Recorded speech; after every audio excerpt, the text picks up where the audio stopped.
नमस्कार दोस्तों, आदर्श technical classes दोस्तों में आपका एक बार फिर से स्वागत है। दोस्तों यहाँ पर अपने टॉप 500 प्रश्न है और टॉप 500 प्रश्न में देखते हैं नेक्स्ट क्लास। आज 4 नंबर क्लास होगी दोस्तों। यहाँ पे आइए आज का पहला प्रश्न देखते हैं।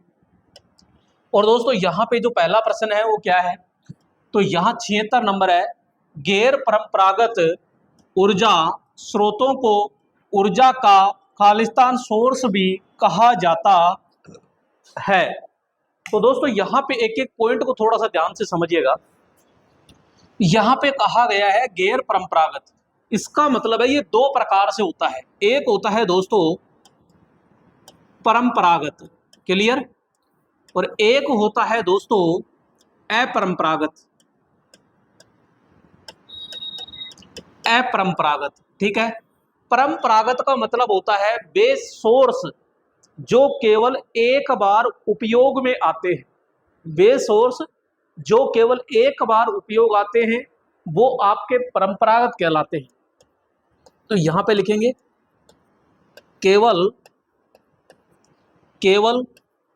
एक बार उपयोग, केवल एक बार उपयोग। और इसमें क्या आ जाएगा दोस्तों, तो हम कहेंगे बार बार उपयोग, बार बार उपयोग होगा। यहाँ पे ये तो है एक बार उपयोग, इधर है बार बार उपयोग होता है। दोस्तों इसमें प्रदूषण होता है क्या, इसमें प्रदूषण होता है, इसमें नहीं होता, इसमें बिल्कुल भी नहीं होता है। अब दोस्तों यहाँ पे जो परंपरागत है इसको अन्य किस नाम से जानते हैं, तो अनवीनीकरण, अनवीनीकरण।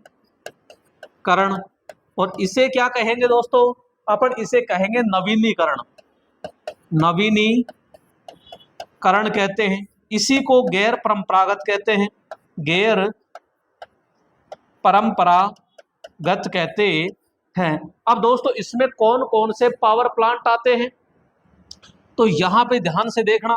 इसके अंदर आते हैं दोस्तों थर्मल पावर प्लांट, इसके अंतर्गत आते हैं hydro power plant, hydro power plant, इसके अंतर्गत आते हैं परमाणु पावर प्लांट, और इसमें आते हैं दोस्तों डीजल इंजन पावर प्लांट। जबकि गैर परंपरागत में कौन से आएंगे, तो यहाँ गैर परंपरागत के अंदर आते हैं मेरे दोस्तों कौन सा, यहाँ पे पहले जैसे कि अपना कहते हैं सोलर पावर प्लांट, दूसरा जैसे विंड पावर प्लांट, तीसरा बात करते हैं यहाँ पे बायोगैस, बायोमास पावर प्लांट, चौथा जैसे कि अपना बात करते हैं दोस्तों ज्वारीय पावर प्लांट होता है। अब दोस्तों यहाँ पे कह रहा है गैर परंपरागत ऊर्जा सोर्स को ऊर्जा का खालिस्तान सोर्स भी कहा जाता है। तो दोस्तों अपरंपरागत है, इसको देखो गैर, गैर को ही नवीनीकरण कहते हैं, तो गैर को ही अपन क्या कहेंगे, नवीनीकरण कहते हैं। तो राइट ऑप्शन क्या हो जाएगा, देखो गैर परंपरागत है, गैर अनवीनीकरण नहीं, ये कहलाएगा गैर नवीनीकरण। तो ये चीज ध्यान रखना, ठीक है। तो यहां पे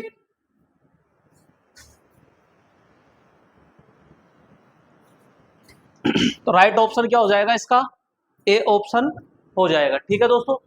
यहां पे क्या हो जाएगा, ए ऑप्शन। आइए अगले प्रश्न पे चलते हैं। और अगला प्रश्न क्या है दोस्तों, यहाँ पे एक दिष्ट धारा जनित्र कार्य करता है। दोस्तों जो आपका दिष्ट धारा जनित्र है, यानी कि अगर मैं जनित्र की बात करता हूं, जनित्र कह दीजिए चाहे जनरेटर कह दीजिए, ठीक है। ये क्या करता है, तो हम कहेंगे कि यांत्रिक ऊर्जा, यांत्रिक ऊर्जा को किस में बदल देगा, तो हम कहेंगे दोस्तों ये विद्युत ऊर्जा के अंदर ये बदल देता है। भाई यांत्रिक ऊर्जा को किस में बदल देगा, तो हम सीधा कहते हैं भैया विद्युत ऊर्जा के अंदर बदल देता है। तो यहाँ पे जो हमारा डीसी जनरेटर होता है इसकी आपसे रेटिंग पूछे, तो रेटिंग किस में होती है, तो हम कहते हैं किलोवाट में। जो डीसी जनरेटर होता है, डीसी जनरेटर होता है ये किस सिद्धांत पर काम करेगा, तो हम कहते हैं फ्लेमिंग, फ्लेमिंग के दायां हस्त, दायां हस्त नियम, दायां हस्त नियम पर काम करता है। तो फ्लेमिंग के सिद्धांत पर, लेंज के सिद्धांत पर, फैराडे के सिद्धांत पर और फ्लेमिंग के दायां हस्त नियम। लेकिन ध्यान से देखना, कार्य करता है तो माइकल फैराडे के सिद्धांत पर काम करता है, वो तो दिशा बताएगा। यहां कार्य की बात कर रहा है दोस्तों, कार्य कर रहा है तो माइकल फैराडे, तो फैराडे, तो यहां कहेंगे फैराडे के चुंबकीय, फैराडे के चुंबकीय सिद्धांत पर, फैराडे के चुंबकीय सिद्धांत पर क्या करता है दोस्तों, ये कार्य करता है। तो राइट ऑप्शन क्या हो जाएगा यहाँ पे, फैराडे के सिद्धांत पर कार्य करता है। तो दोस्तों यहाँ माइकल फैराडे का जो चुंबकीय सिद्धांत होता है उस सिद्धांत पर कार्य करता है। क्योंकि माइकल फैराडे का सिद्धांत क्या था, तो यहाँ पे हम कहते हैं जैसे चुंबकीय बल रेखाएं होती है और चुंबकीय बल रेखाओं के बीच में यहाँ आर्मेचर होता है और इस आर्मेचर को लगातार घुमाया जाता है, तो यहाँ बल रेखाओं का क्या होता है, छेदन होता है। और इस छेदन क्रिया के कारण यहाँ छेदन कटने से इस आर्मेचर में एसी ईएमएफ पैदा हो जाता है। कई बार पूछ लेता है आर्मेचर में कौन सा ईएमएफ होगा, तो हम सीधा कहेंगे भैया एसी ईएमएफ इसके अंदर उत्पन्न होता है। क्लियर दोस्तों, तो यहाँ पे राइट ऑप्शन क्या हो जाएगा, सी ऑप्शन। अगला है यहाँ पे, ट्रांसफॉर्मर में चुंबकीय प्रवाह का मार्ग खालिस्तान होता है। ट्रांसफॉर्मर में चुंबकीय प्रवाह का मार्ग होता है। देखो यहाँ पे इस प्रकार का ये अपन कहते हैं ये कोर होती है, और जब ये कोर होती है तो इसके ऊपर यहाँ पे अपन कॉइल लपेटते हैं, जिसको सप्लाई देते हैं, जिसको सप्लाई देते हैं वो तो होती है प्राइमरी, ठीक है। यहाँ पे ये होती है भैया लोड, और इसको कहते हैं सेकेंडरी। अब दोस्तों जैसे इसमें सप्लाई देते हैं तो चुंबकीय क्षेत्र बनता है, चुंबकीय फ्लक्स होता है, और ये चुंबकीय फ्लक्स इसमें जाएगा, तो ये क्या हो गया, मार्ग। और ये चुंबकीय फ्लक्स इसमें जा रहा है तो आसानी से जाना चाहिए क्या, रुक रुक के जाना चाहिए, तो अपन कहेंगे आसानी से। तो भैया आसानी से भाई इसमें ये क्या है, तो हम कह रहे हैं फ्लक्स, और फ्लक्स का काम विद्युत परिपथ देखते हैं तो कौन करता है, तो धारा के समान ये फ्लक्स होता है। तो भैया धारा के मार्ग में बाधा उत्पन्न डालता है प्रतिरोध, तो प्रतिरोध कम होना चाहिए, तो इसमें क्या होना चाहिए, कम। चुंबक का प्रतिरोध, और चुंबक के प्रतिरोध को कहते हैं प्रतिष्ठंभ। क्या कहते हैं, प्रतिष्ठंभ। और प्रतिष्ठंभ क्या होना चाहिए, हमेशा निम्न, तो हम कहेंगे निम्न प्रतिष्ठंभ होना चाहिए। अब दोस्तों प्रतिष्ठंभ को क्या कहते हैं, अनिच्छा, अनिच्छा, इसको प्रतियायी भी कहते हैं, प्रतियायी, इसको रिलक्टेंस कहते हैं, रिलक्टेंस। तो दोस्तों क्या कहते हैं, रिलक्टेंस भी कहते हैं, यानी निम्न अनिच्छा, निम्न अनिच्छा कहते हैं। तो दोस्तों इसमें तो कितना ये मार्ग होता है, ध्यान रखना, ये ट्रांसफॉर्मर का क्या होता है, मार्ग होता है। आइए अगला प्रश्न है, दाब क्वाइल किससे बनी होती है। दोस्तों यहाँ पे मैं आपको समझाना चाहूंगा कि एक होती है सीसी और एक होती है टीसी। अब सुनो ध्यान से, यहाँ पे ये जो दाब सीसी है, सीसी का मतलब होता है करंट क्वाइल, टीसी का मतलब होता है प्रेशर, क्या होता है, प्रेशर, सॉरी पीसी लिखो ना, ये क्या लिख दिया, PC, pressure coil, pressure coil. अब यह प्रेशर क्वाइल को हम क्या कहते हैं, दाब क्वाइल कहते हैं। इसी को दोस्तों ध्यान रखना मूविंग क्वाइल भी कहते हैं, ठीक है। दाब कुंडलन होगा, प्रेशर क्वाइल होगा, पीसी हो गया, ठीक है। और यहाँ पे सीसी है, इसको ध्यान रखना समांतर कुंडलन भी कहते हैं, समांतर क्वाइल भी कहते हैं। सीसी को यहाँ करंट क्वाइल, धारा कुंडलन भी, धारा कुंडलन, इसको विभव कुंडलन। यहाँ पे सीसी है तो ये श्रेणी कुंडलन कहलाती है, श्रेणी क्वाइल कहलाती है। सीसी जो होती है ध्यान रखना, एक तो मोटे तार की बनती है, मोटे तार कम लपेट की, जबकि मेरे दोस्तों ये पतले तार अधिक लपेट, अधिक लपेट, पतले तार अधिक लपेट के बनाई जाती है। अब मेरे दोस्तों यहाँ पे जो सीसी होती है हमेशा लोड के श्रेणी क्रम में होती है, तो लोड के श्रेणी क्रम में, जबकि ये ध्यान रखना लोड के समांतर में जुड़ती है। तो ये कई बार पूछ लेता है। तो दाब, तो दोस्तों दाब पतले तार और अधिक लपेट की होती है। पतले तार यानी मोटी तो कैंसिल आउट हो जाएगी, तो पतले तार अधिक लपेट इसी में है। तो ए ऑप्शन क्या हो जाएगा इसका, राइट ऑप्शन हो जाएगा दोस्तों। क्लियर। नेक्स्ट बात करते हैं दोस्तों यहाँ पे 80 नंबर, वैद्युतिक परिपथों की धारा ज्ञात करने का सत्य फॉर्मूला क्या है। दोस्तों यहाँ पे अपन ज्ञात कर रहे हैं कि धारा ज्ञात करने का, तो धारा ही पूछ रहा है ना, धारा ज्ञात करने का, तो भैया I बराबर V बटा क्या होता है R, एक फॉर्मूला। P बराबर होता है VI, तो I ज्ञात करेंगे तो I बराबर P बटा क्या हो गया V। एक होता है मेरे दोस्तों यहाँ पे P बराबर I स्क्वायर R होता है। तो I ज्ञात कर रहे हो तो यहाँ पे R जाएगा नीचे, P आएगा ऊपर और इसका पक्षांतर हो जाएगा। तो यहाँ पे ठीक है, तो ये फॉर्मूले अब छांट लो, I बराबर V बटा R, I बराबर V बटा R, तो ये पहला सही है। I बराबर P बटा R, तो ये भी सही है। P बराबर P बटा E कह दो चाहे V कह दो ना, EM है। तो यहाँ पे राइट ऑप्शन क्या हो जाएगा दोस्तों, उपरोक्त सभी। इसमें क्या हो जाएगा, उपरोक्त सभी। अब यहाँ पे आपसे क्वेश्चन पूछेगा धारा, तो धारा का प्रतीक क्या होगा, तो धारा का प्रतीक तो I होगा। मात्रक आपसे पूछे तो हम क्या कहेंगे, एम्पियर। एम्पियर धारा का मात्रक क्या हो जाएगा, एम्पियर, हाँ है ना, या कूलाम प्रति सेकंड। ठीक है, कूलाम प्रति सेकंड, इस तरह। दोस्तों यहाँ पे इसका एक मात्रक और होता है बायोट, जो ये बड़ा मात्रक होता है। यहाँ पे दोस्तों इसकी गति की अगर पूछे तो गति कितनी होती है, तो 186,000 तो मील प्रति सेकंड, या फिर आप कह सकते हो 3 × 10⁸ मीटर प्रति सेकंड होती है। तो ये सारी चीजें अपन को याद होनी चाहिए। किससे मापन करते हैं, तो ध्यान रखना मापन के लिए एमीटर का हम क्या करते हैं दोस्तों, प्रयोग करते हैं। 81 नंबर, यदि द्रोहों की संख्या 4 है और स्लॉट की संख्या 24 है तो द्रव पिच का मान क्या होगा। दोस्तों अगर यहाँ पे आप ध्रुव पिच निकाल रहे हो तो ध्यान रखना यहाँ पे खांचों की संख्या, क्या खांचों की संख्या,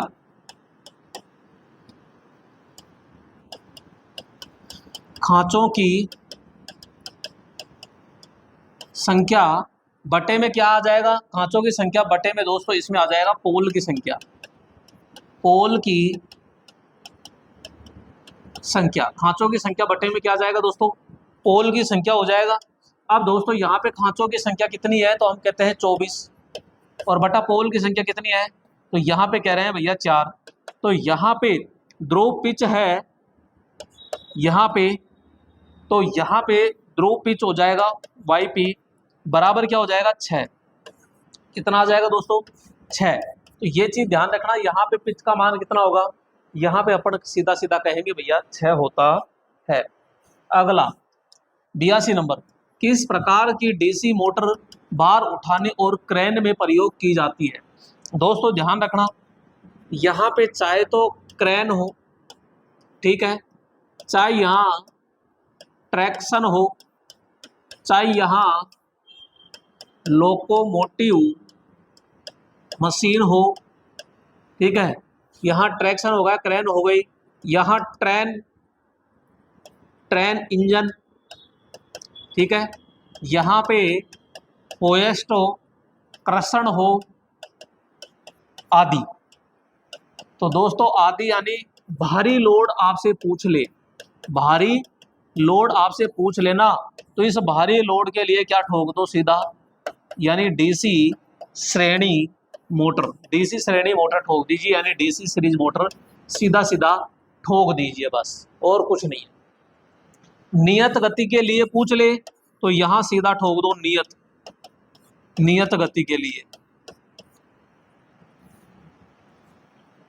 हाँ जी, हॉपकिंस का परीक्षण किस पर किया जाता है। दोस्तों यहां पे ध्यान रखना, एक होता है स्विनबर्न, एक क्या होता है स्विनबर्न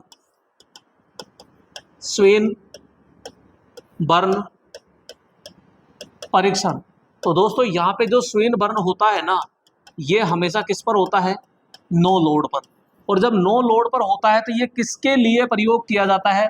तो अपन कहते हैं लोह हानि के लिए। कौन सा? लोह हानि ज्ञात करने के लिए होता है। दूसरा दोस्तों होता है यहाँ पे हॉपकिंस। हॉपकिंस और जो हॉपकिंस परीक्षण होता है दोस्तों, हॉपकिंस परीक्षण होता है हमेशा फुल लोड पर। फुल लोड पर, और फुल लोड पर जो होता है ना, वो क्या ज्ञात करने के लिए? तो हम कहेंगे ताम्र हानि ज्ञात करने के लिए प्रयोग किया जाता है। तो दोस्तों हॉपकिंस होता है पूर्ण भार ज्ञात करने के लिए, भार भार नहीं, यहाँ पे सीधा कह दो आप, पूर्ण भार ज्ञात करने के लिए अपन प्रयोग करते हैं। तो मैंने दोनों बता दिया भाई, स्विन बर्न नो लोड पे करेंगे, नो लोड पे भी लो हानि ज्ञात करने के लिए। हॉपकिंस परीक्षण होता है जो हमेशा फुल लोड पर करते हैं, फुल लोड पर ताम्र हानि ज्ञात करने के लिए किया जाता है। नेक्स्ट, यहाँ पे एक साइन वेव एसी वोल्टेज का अधिकतम मान 100 वोल्ट है, तो इसका आरएमएस मान ज्ञात कीजिए। तो दोस्तों यहाँ पे आरएमएस मान अगर ज्ञात करना है, वोल्टेज है ना, तो वी आर एम एस बराबर होता है वी मैक्सिमम इंटू 0.707। 0.707। तो भैया वी अधिकतम मान है 100, ठीक है। तो यहाँ पे 0.707, तो भैया 707 तो आ जाएगा डबल जीरो, 3 संख्या छोड़ के, तो अपन कह देंगे भैया 70.70 वोल्टेज आंसर हो जाएगा इसका। तो 70.70 ए ऑप्शन इसका क्या हो जाएगा? सीधा राइट हो जाएगा दोस्तों। तो ये ध्यान रखना, यहाँ पे ये फॉर्मूला आपको क्या होना चाहिए? याद होना चाहिए। 85 नंबर, निम्नलिखित में से कौन सा एक सर्किट ब्रेकर नहीं है? दोस्तों यहाँ पे हम बात करते हैं ELCB। ELCB, तो ELCB जो होता है ये क्या है? ये एक तो लीकेज धारा और एक विद्युत झटका। विद्युत झटका से क्या करता है? दोनों से सुरक्षा करता है, ठीक है। अर्थ लीकेज सर्किट ब्रेकर। और ये किस सिद्धांत पर काम करेगा? तो भाई इसका सिद्धांत होता है CBCT, यानी कोर बैलेंस करंट ट्रांसफॉर्मर सिद्धांत पर प्रयोग करता है। यह है MCB, मिनिएचर सर्किट ब्रेकर। तो भाई मिनिएचर सर्किट ब्रेकर है, तो एक तो ये फेज तार के श्रेणी में जुड़ता है, ये एक आपके शॉर्ट सर्किट और ओवरलोड, क्या ओवरलोड से कार्य करता है। यहाँ पे अपन कहते हैं एक तो चुंबकीय और एक ऊष्मीय, दोनों सिद्धांत पर क्या करेगा? ये काम करता है। जो MCB है ये ध्यान रखना डिन रेल पर लगाई जाती है। डिन रेल पर क्या की जाती है? लगाई जाती है। एक होता है MCCB, मोल्डेड के सर्किट ब्रेकर। तो इसका उपयोग मेरे दोस्तों वितरण ट्रांसफॉर्मर में किया जाता है, ठीक है। ये होता है प्रवर्धक, राइट ऑप्शन प्रवर्धक। प्रवर्धक का मतलब होता है वोल्टेज, धारा और पावर तीनों के मान को उच्च करने वाला एक परिपथ होता है। तो ये प्रवर्धक यानी एम्पलीफायर होता है। तो ये कोई सर्किट ब्रेकर नहीं है। जबकि यहाँ MCCB, ELCB, MCB ये सब क्या है? ये सर्किट ब्रेकर होते हैं। दोस्तों यहाँ पे अगर आप किसी भी कॉम्पिटिटिव एग्जाम की टेक्निकल से संबंधित तैयारी कर रहे हो तो ये सबसे बेहतरीन बैच होगा दोस्तों। और इलेक्ट्रीशियन का पूरा फाउंडेशन है, और खास तौर से तो ये जैसे लोको पायलट कर रहे हो तो उसके साथ में आपको यहाँ फाउंडेशन इलेक्ट्रीशियन का तो है, इसके साथ में आपको इंजीनियरिंग, ड्राइंग और बेसिक साइंस दोस्तों बिल्कुल क्या मिलेगी यहाँ पे? निःशुल्क मिलने वाली है। और यहाँ ऑनलाइन जो पूरा ये कोर्स रहेगा ये 599 में है, और ये 12 महीने की क्या रहेगी दोस्तों? इसकी वैलिडिटी रहने वाली है। तो यहाँ अभी आप क्या कीजिए, आदर्श टेक्निकल क्लासेज ऐप डाउनलोड कर लीजिए, और यहाँ अधिक जानकारी के लिए आप कॉल करके भी पूछ सकते हो, ठीक है। आइए 86 नंबर है, डीसी मोटर में लो हानि किस भाग में होती है?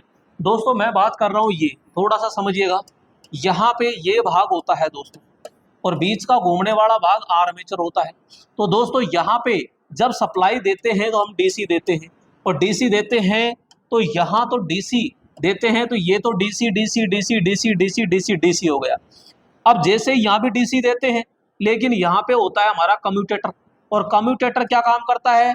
तो भैया ये डीसी टू एसी करेगा अंदर, तो आर्मेचर पर क्या पहुंच रही है, एसी, और एसी पे जो होती है तो भैया एसी के अंदर तो हमारी कौन सी होती है, लोहा हानि, और लोहा हानि होती है यहाँ डीसी के अंदर, ध्यान रखना डीसी के अंदर ओनली फॉर ताम्र हानि होती है, जबकि एसी में लोहा हानि और ताम्र हानि दोनों होती है, ये पक्का ध्यान रख लेना। तो यही तो पूछ रहा है कि लोहा हानि ओनली कहाँ होगी, तो लोहा हानि केवल इसके आर्मेचर में ही होती है, क्योंकि इसके आर्मेचर में केवल एसी होती है, इस कारण आर्मेचर में ही क्या पाई जाएगी, यहाँ पे लोहा हानि होती है। क्लियर, तो ए ऑप्शन इसका क्या हो जाएगा, राइट होगा। नेक्स्ट 87 नंबर, एलईडी का पूरा नाम क्या है। दोस्तों यहाँ पे पूरा नाम तो इसका लाइट एमिटिंग डायोड हो जाएगा, ठीक है, यहाँ पे राइट ऑप्शन। अब ये जो एलईडी होती है ना, इस एलईडी का ध्यान रखना, एलईडी, एलईडी का जो सिंबल होता है, एक तो इसका तरीके से सिंबल देखो यहाँ पे, तो ये ऊपर की ओर इसका प्रकाश निकलेगा। इस एलईडी का जो रंग होता है, रंग किस पर डिपेंड करेगा, तो हम कहेंगे अर्धचालकों पर डिपेंड करता है। किस पर, अर्धचालक जो पदार्थ होता है उस पर डिपेंड करता है। इसकी जो रेटिंग होती है, रेटिंग तो दोस्तों मिलीवाट होती है, क्या होती है, मिलीवाट होती है। यहाँ पे जो विद्युत खर्च होता है, विद्युत खर्च वो भी बहुत निम्न होता है, तो यहाँ एक प्रकार का लाइट एमिटिंग डायोड होता है। क्लियर, और ये केवल फॉरवर्ड अवस्था में ही काम करता है दोस्तों। नेक्स्ट 88 नंबर, स्टीम टरबाइन किस अल्टरनेटर के लिए कपल किया जाता है, अल्टरनेटर खालिस्तान में परिवर्तित करता है। दोस्तों यहाँ पे ध्यान रखना, स्टीम टरबाइन की अगर बात कर रहे हैं, स्टीम टरबाइन का मतलब यहाँ पे क्या हो गया, थर्मल, ठीक है, थर्मल पावर प्लांट। अब थर्मल पावर प्लांट में जो अल्टरनेटर कपल करते हैं, सबसे पहले तो देखो इसके अंदर जो अल्टरनेटर प्रयोग करेंगे, अल्टरनेटर प्रयोग करेंगे वो आपका कौन से प्रकार का होगा, तो अपन कहेंगे बेलनाकार, बेलनाकार प्रकार का ये होता है, ठीक है। अब अल्टरनेटर में परिवर्तित करता है। अब ये जो अल्टरनेटर क्या करता है, ये भाई साहब यांत्रिक ऊर्जा को किसमें बदलेगा, विद्युत ऊर्जा में बदलेगा। ये तो भाई ये तो किसमें बदलेगा, विद्युत ऊर्जा में बदलेगा। जबकि यहां आपका टरबाइन आ जाए, क्या, टरबाइन, तो टरबाइन आ जाए तो दोस्तों टरबाइन तो क्या करता है कि जो वाष्प होता है, वाष्प की जो गतिज ऊर्जा होती है, वाष्प की गतिज ऊर्जा को यांत्रिक ऊर्जा में बदल रहा है यहाँ पे। क्लियर, और हमारा अल्टरनेटर है यांत्रिक ऊर्जा को विद्युत ऊर्जा में, तो यांत्रिक ऊर्जा को इलेक्ट्रिकल एनर्जी में बदलता है, अल्टरनेटर परिवर्तित करता है। तो राइट ऑप्शन क्या हो जाएगा यहाँ पे, डी ऑप्शन होता है। आइए अगला प्रश्न है, लैंप वाइंडिंग में समांतर पथ होते हैं जो खालिस्तान के समान होते हैं। दोस्तों यहाँ पे हम बात करते हैं, देखो एक होता है LAP, ठीक है, यानी कि लेप वाइंडिंग, एक होता है वेव वाइंडिंग, ये तो भैया कितनी वाइंडिंग हो गई, दो। लेप वाइंडिंग हमेशा कौन सी वाइंडिंग होती है, समांतर। वेव वाइंडिंग हमेशा कौन सी होती है, तो हम बात करते हैं ये कौन सी वाइंडिंग, श्रेणी वाइंडिंग। श्रेणी में भाई साहब धारा समान होती है, जो समान होता है वो निम्न होता है, तो धारा तो निम्न होती है, इसमें वोल्टेज क्या होता है, ज्यादा। समांतर में वोल्टेज निम्न होता है, समांतर में वोल्टेज समान होता है, जो समान होता है वो क्या होता है, निम्न, और धारा क्या होगी, उच्च होती है। तो ये बात तो गांठ बांध लेना कि लेप वाइंडिंग में वोल्टेज निम्न और धारा उच्च होती है, और वेव वाइंडिंग में धारा निम्न और वोल्टेज क्या होता है, उच्च होता है। इसमें ध्यान रखना समांतर पथ, इसमें जो समांतर पथ है वो क्या हो जाएगा, A बराबर P, यानी समांतर पथों की संख्या किस पर डिपेंड है, पोल पर। और इसमें भाई साहब A बराबर कितना आ जाएगा, पिक्स है 2, किस पर आ जाएगा, पिक्स। तो यहाँ पे आपसे पूछ रहा है लेप वाइंडिंग में समांतर पथों की जो संख्या है जो खालिस्तान के समान होती है, तो यहाँ किसके समान है, तो हम कहेंगे P के। P का मतलब पोल की संख्या, तो पोलों की संख्या के क्या होती है दोस्तों, यहाँ पे समान होती है, यानी डी ऑप्शन क्या हो जाएगा इसमें, राइट होता है। आइए 90, ट्रांजिस्टर से प्राप्त होती है तो दोस्तों ट्रांजिस्टर से क्या प्राप्त होती है, वोल्टेज गेन प्राप्त होती है, पावर गेन प्राप्त होती है, धारा गेन प्राप्त होती है, सभी। तो हम कहेंगे वोल्टेज गेन भी हम प्राप्त करते हैं, पावर गेन भी हम प्राप्त करते हैं और धारा गेन भी प्राप्त करते हैं। तो राइट ऑप्शन तो दोस्तों यहाँ पे क्या हो जाएगा, डी ऑप्शन हो जाएगा। अब जो हमारा ट्रांजिस्टर होता है ना, ये एक प्रकार का स्विचिंग का कार्य भी करता है, स्विचिंग का कार्य भी करता है दोस्तों। ये जो होता है ये एम्पलीफायर के रूप में भी दोस्तों कार्य करता है। जो ट्रांजिस्टर होता है इसके जो टर्मिनल होते हैं, टर्मिनल, तो टर्मिनल कितने होंगे दोस्तों, 3। एमिटर होता है, कलेक्टर होता है और एक कौन सा होता है, बेस होता है। इसका पी एन पी और एक होता है एन पी एन। तो दोस्तों यहां पे बात करेंगे इस प्रकार से, तो अगर तीर का निशान अंदर की ओर आ रहा है तो पीएनपी, अगर तीर का निशान मेरे दोस्तों यो बाहर की ओर निकल रहा है यो, तो ये हो जाएगा कौन सा, पीएनपी, सॉरी एनपीएन। और पीएनपी अंदर, पी का मतलब प्रवेश करना, एन का मतलब निकलना। तो इस प्रकार से आप पता लगा सकते हो। और यहाँ पे जो ट्रांजिस्टर है यह एक धारा नियंत्रण युक्ति होती है। कौन सी, तो अपन कहेंगे धारा नियंत्रण युक्ति होती है। नेक्स्ट, ट्रांजिस्टर किसके रूप में प्रयोग नहीं होता है। तो दोस्तों मैंने अभी देखो इसमें पीछे वाले में क्या बताया कि स्विचिंग के रूप में प्रयोग होता है, एम्पलीफायर के रूप में भी प्रयोग होता है, ठीक है। अब यहाँ पे देखो, तो ट्रांजिस्टर किसके रूप में प्रयोग नहीं होता, तो यहाँ पे एम्पलीफायर के रूप में प्रयोग होता है, रेक्टिफायर यानी एसी टू डीसी भी करता है, और रेक्टिफायर है तो डायोड भी। कैपेसिटर के रूप में ये कभी भी प्रयोग नहीं होता है। तो ये सीधा सीधा सा प्रश्न आ चुका है दोस्तों। यहाँ पे अर्ध तरंग दृष्टिकारी केवल खालिस्तान के लिए उपयुक्त होता है। दोस्तों यहाँ पे अगर मैं रेक्टिफायर की बात करूं, रेक्टिफायर, तो रेक्टिफायर क्या काम करता है, तो भैया ये एसी टू डीसी, और डीसी भी कौन सी निकालता है, तो पल्सेटिंग, ठीक है ना, पल्सेटिंग। अब यहाँ पे 3 प्रकार हो जाते हैं, एक होता है हाफ वेव, एक होता है यहाँ पे फुल वेव, और एक होता है दोस्तों ब्रिज। अगर मैं डायोड की बात करता हूं तो एक, इसमें 2 डायोड, इसमें 4 डायोड प्रयोग होते हैं। एफिशिएंसी की बात करते हैं तो इसकी जो एफिशिएंसी होती है 40.6% होती है, इसकी दोस्तों 81.2 और इसकी भी 81.2% एफिशिएंसी होती है। अगर मैं आउटपुट आवृत्ति की बात करता हूं तो दोस्तों इनपुट आवृत्ति जो होती है, इनपुट आवृत्ति के क्या होती है, बराबर इनपुट से क्या होती है, दुगुनी, और यह भी क्या होती है दोस्तों, दुगुनी होती है। तो अर्ध तरंग कार रेडियो में बैटरी आवेशन में, परिवर्तित गति में और विद्युत लेपन, तो अपन कहेंगे बैटरी आवेशन यानी बैटरी चार्जिंग में इसका क्या करते हैं दोस्तों, प्रयोग करते हैं। तो 92 नंबर आपका क्या हो जाएगा इसमें, राइट हो जाएगा दोस्तों। 93 नंबर प्रश्न क्या है, डीसी धारा के लिए लेप वाइंडिंग खालिस्तान, धारा खालिस्तान वोल्टेज के लिए प्रयोग करते हैं। दोस्तों अभी जस्ट मैंने बताया था एलएपी, लैप वाइंडिंग, और लैप वाइंडिंग कौन सी वाइंडिंग होती है, समांतर, और समांतर में वोल्टेज समान होता है इसलिए वोल्टेज निम्न होता है और धारा क्या होती है, उच्च। अब ठोक लीजिए आराम से, तो धारा तो क्या है, उच्च, तो यहाँ लिख दीजिए उच्च, यानी उच्च धारा, और वोल्टेज क्या है, निम्न, तो यहाँ पे निम्न वोल्टेज। तो उच्च धारा उच्च धारा उच्च धारा उच्च धारा है, निम्न वोल्टेज उच्च धारा है, निम्न वोल्टेज उच्च उच्च उच्च उच्च, ये रहा। राइट ऑप्शन क्या हो जाएगा यहाँ पे, सी ऑप्शन।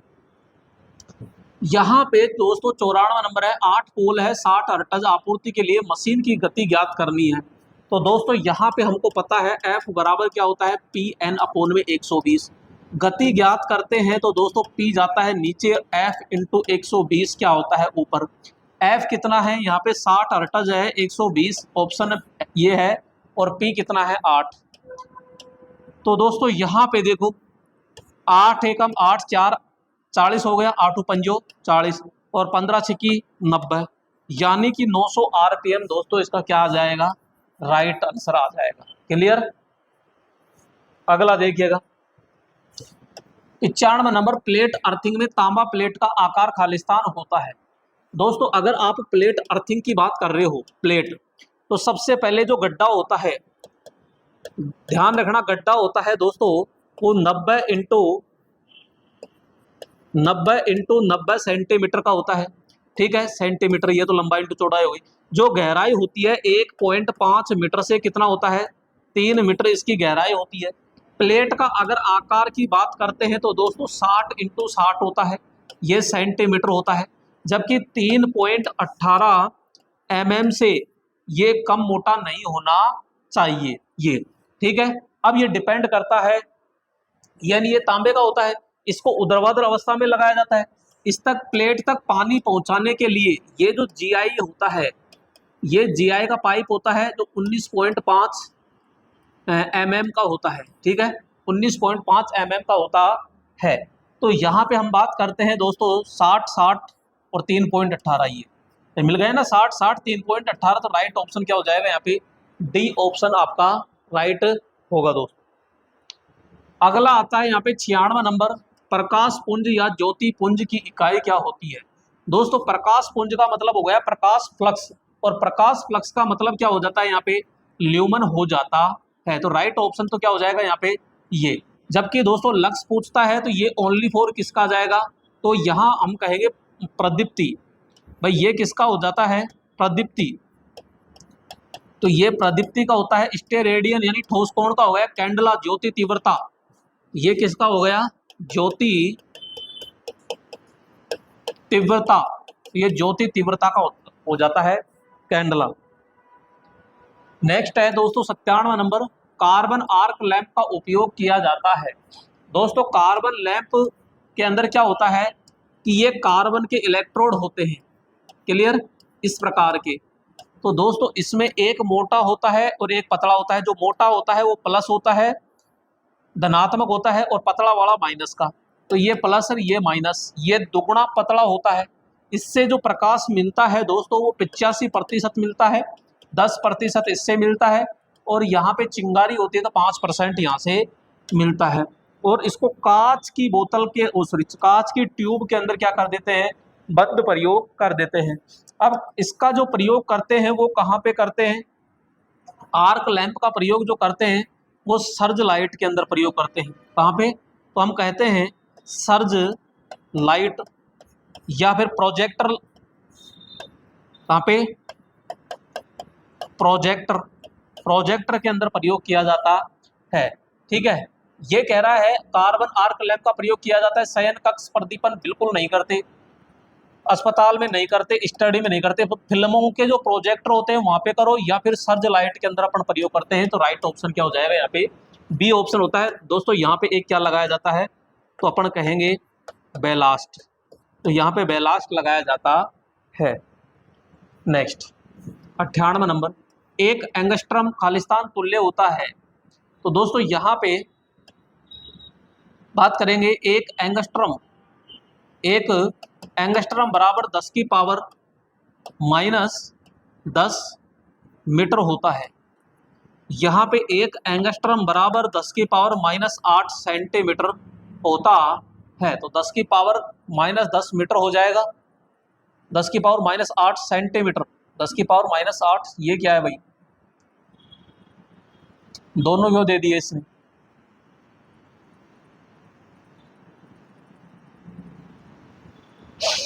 यहाँ मीटर भी दे दिया इसने और यहाँ पे ये भी दे दिया, तो ये तो दोनों ही गड़बड़ हो गया ना।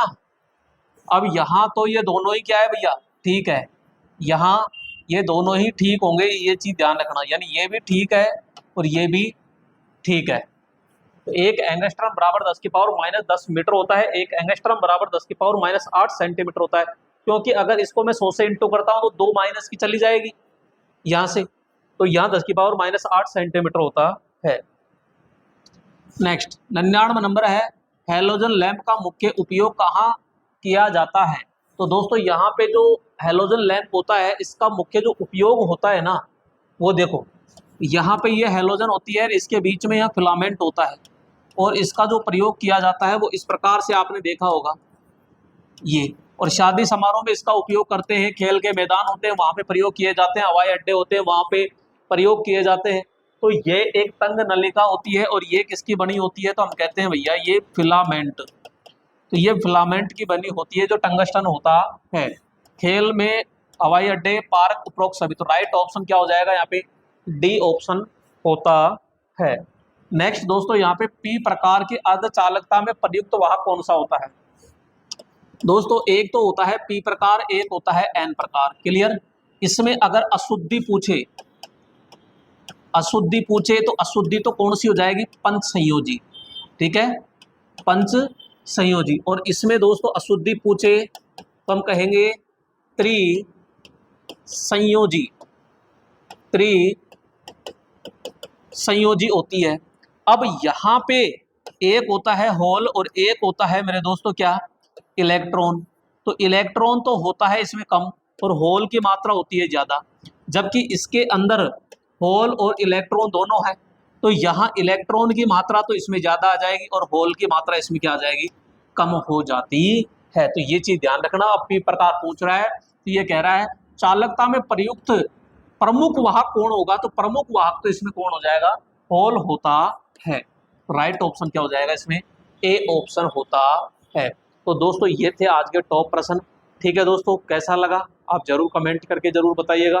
जो भी आपकी क्वेरी है तो उसको जरूर कमेंट कीजिएगा ताकि उस पर फोकस किया जाए। और फिर नेक्स्ट क्लास के अंदर फिर मुलाकात करते हैं। तब तक के लिए दोस्तों जय हिंद।